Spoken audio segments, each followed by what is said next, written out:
Hi friends, welcome to Guru Vighnas kitchen. ఇవాళ మనం mushroom butter masala ఎలా ప్రిపేర్ చేసుకోవాలో చూద్దాం.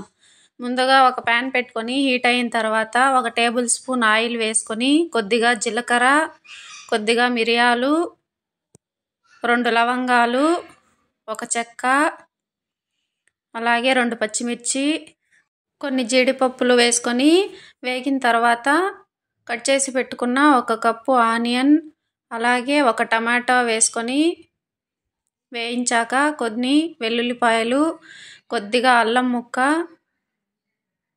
వేసుకొని బాగా వేయించుకోవాలి. అలాగే సరిపడా ఉప్పు వేసుకొని కొద్దిగా పసుపు కూడా వేసుకొని వేయించుకున్నాక తీసి పక్కన పెట్టుకోవాలి. ఇది చల్లారాక మిక్సీ పట్టుకొని మెత్తగా పేస్ట్ చేసుకోవాలి.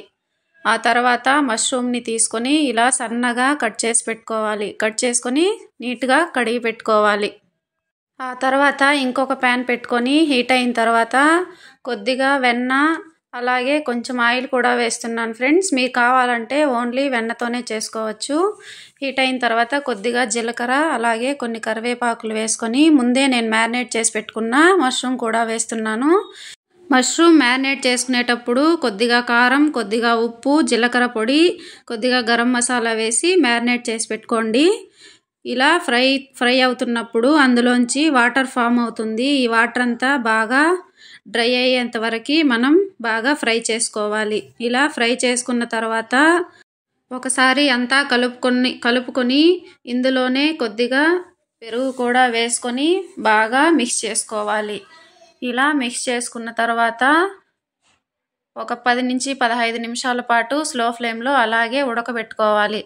ఇలా ఉడకబెట్టుకున్నాక మనం ముందే పేస్ట్ చేసి పెట్టుకున్న మసాలాను కూడా వేసుకొని బాగా ఫ్రై చేసుకోవాలి.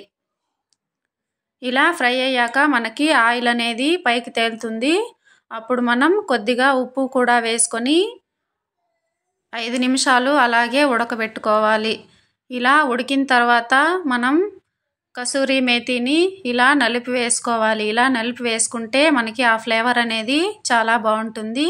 ఇది వేసుకున్న తర్వాత మనం ఇందులోనే కొద్దిగా సన్నగా కట్ చేసి పెట్టుకున్న కొత్తిమీర, అలాగే కొద్దిగా పెరుగు కూడా వేసుకుంటే ఎంతో టేస్టీ అయిన మష్రూమ్ బటర్ మసాలా తయారవుతుంది. మీరు ఒకసారి ట్రై చేసి ఎలా ఉందో కమెంట్ చేయండి. అలాగే మా ఛానల్ని సబ్స్క్రైబ్ చేసుకోండి. Okay, thank you friends.